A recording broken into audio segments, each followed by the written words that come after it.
तुलिका चटर्जी।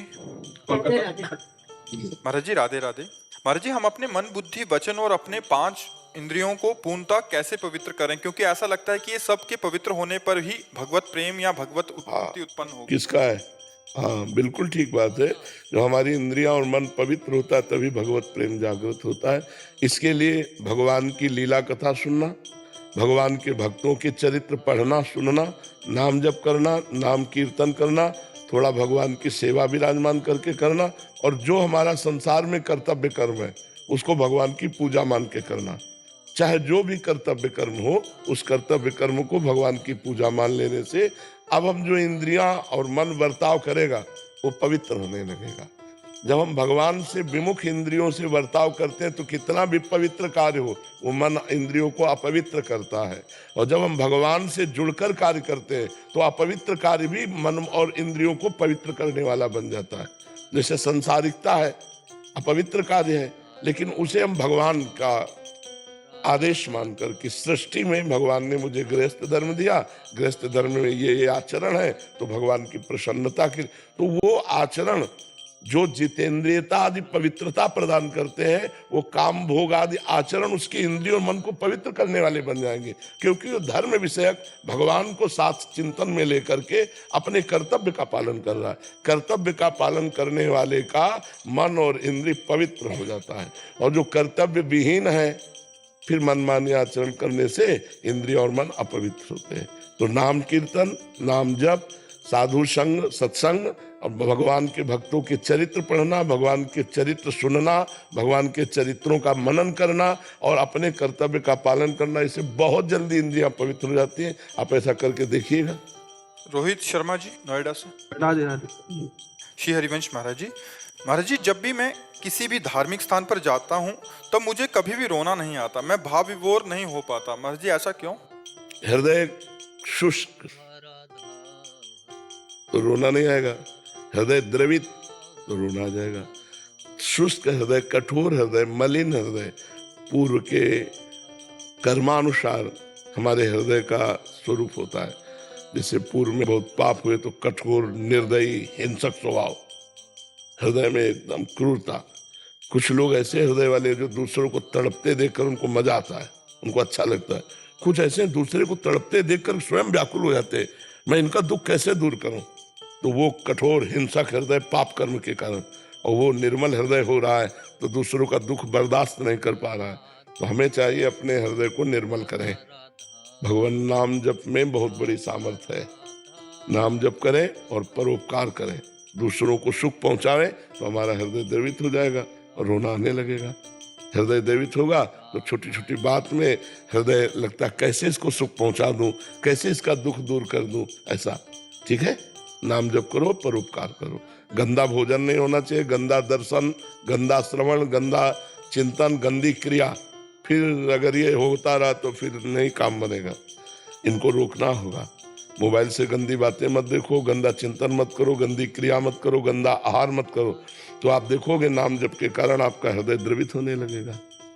गुरुदेव, इसी में क्या ऐसा भी है कि जब हमारा भगवान से चित्त जुड़ता है तो अंदर से चीजें, जब अश्रु निकलते हैं तो विकार निकल रहा है या हमारे? नहीं, वो विकार नहीं होता है।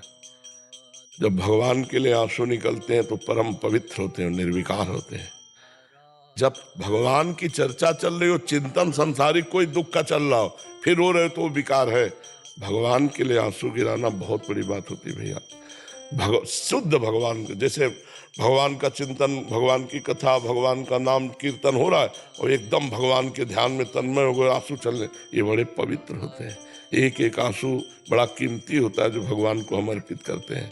जो भगवान की खुशी में कि आपने इतना सब कुछ दे दिया, आप दिए चले जा रहे हो, कैसे फिर? हाँ, अब चूंकि आपकी दृष्टि में संसार है, भगवान नहीं कि आपने ये दिया, आपने ये दिया, आपने ये दिया, आपने ये दिया, तो आप खुशी के आंसू उस देने वाले, अगर हरण कर ले,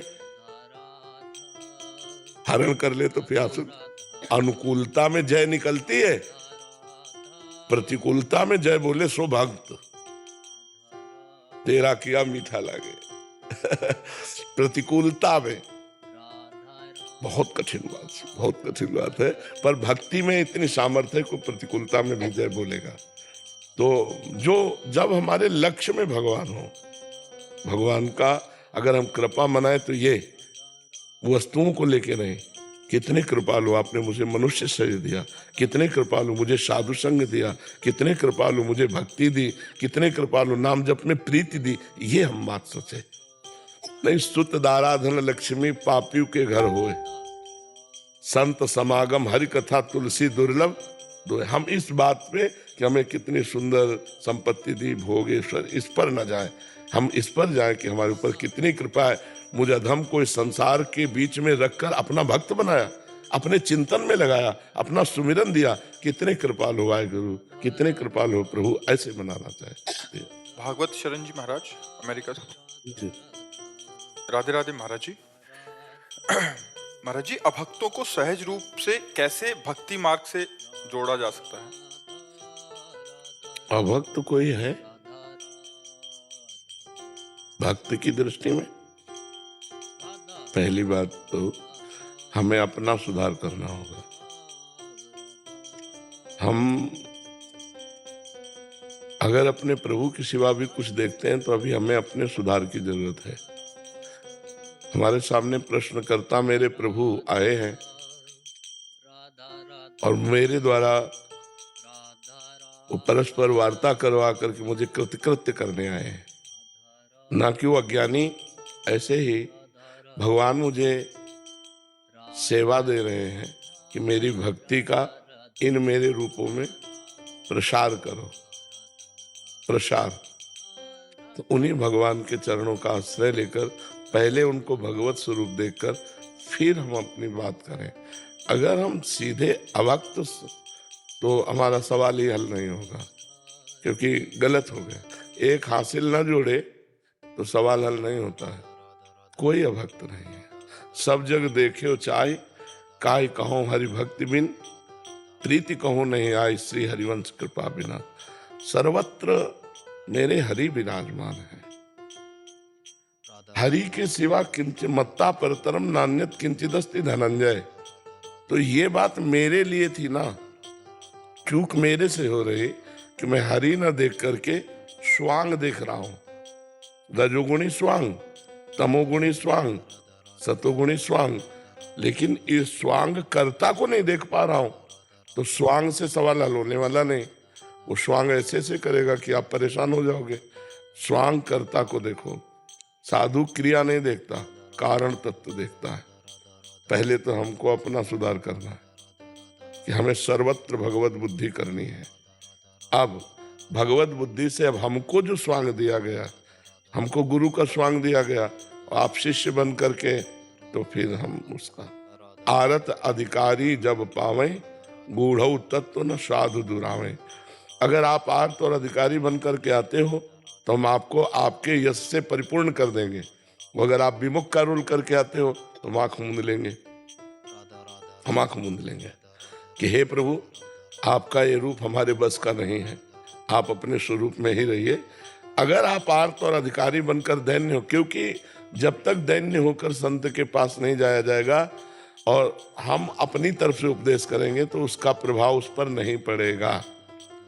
दोनों बातें हैं, एक वहां पहले लाए अपने सुधार में और फिर लाए प्रश्न के उत्तर में कि आर्त और अधिकारी वो किसी भगवत कृपा से प्रेरित होकर वो अध्यात्म को जानना चाहता है, भगवान को जानना चाहता है और आपके चरणों की शरण में दैन्य है, तब तो उसका प्रभाव पड़ेगा। अन्यथा फिर हम अपनी तरफ से किसी के ऊपर भक्ति का प्रभाव दिखाएं तो नहीं पड़ेगा। दुर्योधन बदलना नहीं चाहता तो भगवान नहीं बदल पाए। तो दोनों तरह में हमें आनंदित होना आएगा। पहले में मेरे भगवान ही सब रूपों में है, दूसरे में भगवान जिस रूप में हमारे सामने आते हो हम वैसा व्यवहार आपके साथ करेंगे।